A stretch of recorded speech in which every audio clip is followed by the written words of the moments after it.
یا مہدی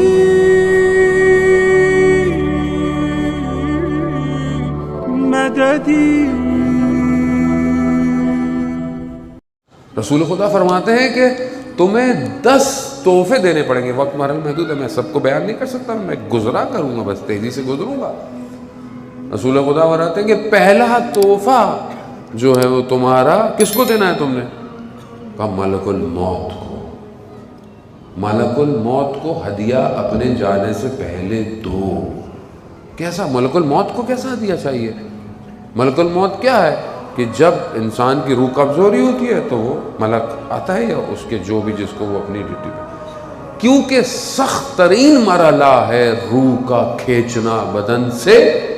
روایات بیان کرتی ہے کہ جب روح بدن سے کھینچی جا رہی ہوتی ہے تو تلوار کی نوک جو کئی تعداد میں ہو بدن میں چپ رہی ہوتی ہے، اس وقت روح کھینچ رہی ہوتی ہے. صلوات بھیجتے محمد وعلی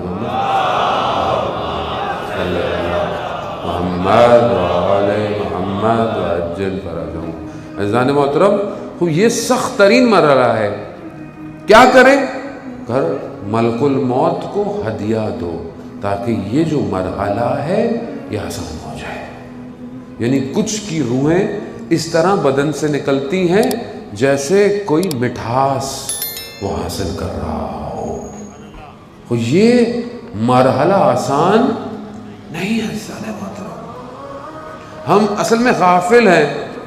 ہم سنتے ہیں ملک الموت آئے گا، ملک الموت آئے گا، روح قبض کرے گا، وہ سنتے رہتے ہیں، لیکن ہم اس بات پہ ہمیں صحیح طرح سمجھ میں نہیں آتی کہ میری زندگی میں بھی آئے گا.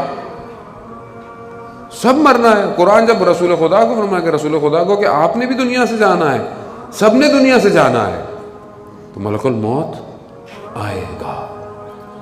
لیکن کتنی خوبصورت دنیا سے جانا ہوتا ہے. وہ شہید ہے. یعنی جس طرح وہ جاتا ہے کوئی نہیں دنیا سے جاتا، اور وہ بھی راہ کربلا کا ہو. یعنی کہ وہ تو ویسے ہی ہر ایک قدم پر انسان کے کتنے حسنات لکھے جا رہے ہیں. حتیٰ زائر کربلا کی جو خاک ہے وہ جس پر آ جائے وہ جہنم سے بچ جاتا ہے. وہ جو خود زائر ہو اور خود اسی خاک میں چلا جائے، ہم نہیں کر سکتے. خوب ہم بہرحال لفظوں کا سہارا لے رہے ہیں، ہم اس مقام اور مراتب کو بیان نہیں کر سکتے. جانے موت اپنی زندگی میں تھوڑا سنجیدہ ہوں.